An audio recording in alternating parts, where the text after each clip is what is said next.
বিড়ি খায় যারা, বিড়ি, এই যে এই সমস্ত বুড়া বেটা 70 বছর বাঁকা হয়ে গেছে, বুড়া বিড়ি খায়, এই বিড়ি খাওয়াই না বুড়া মিয়ারে জিগান, চাচা পশ্চিম দিকে ফিরে আল্লাহরে সাক্ষী রেখে বলেন বিড়ি খানা শুরু করছেন কেমনে? ওই বলবে আমি খাইতাম না প্রথম প্রথম, আমার লগে 2-3টা ফোলা আসিল, এডি আমার অভ্যাসটা করাইছে।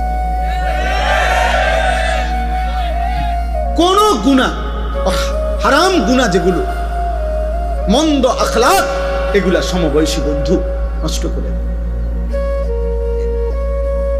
এজন্য আমি অনুরোধ করছি, নিজেরে বাঁচাও, নিজেরে বাঁচাও, নিজেরে বাঁচাও। আখিরাতে তুমি একা হয়ে যাবে, কবরে তুমি একা হয়ে যাবে, অসুখে দুঃখে অ্যাক্সিডেন্টে বিপদে তুমি একা হয়ে যাবে। যেদিন তোমার পাও ভাঙা গেলে মোটরসাইকেলে, তোমার বন্ধুদের পাও ভাঙবে। তুমি যদি ডায়াবেটিসে বা মারাত্মক কোনো বিমারিতে আক্রান্ত হয়ে দুর্বল হয়ে যাও, বন্ধুরা কেউ পাশে থাকবে। কবর আখিরাতে তো নাই, দুনিয়া তো। সুখের বেলায় অনেকেই মিলে, দুঃখ পেরেশানিতে কেউ মিলে না, কেউ মিলে না। আল্লাহ আমাদেরকে হেফাজত করে।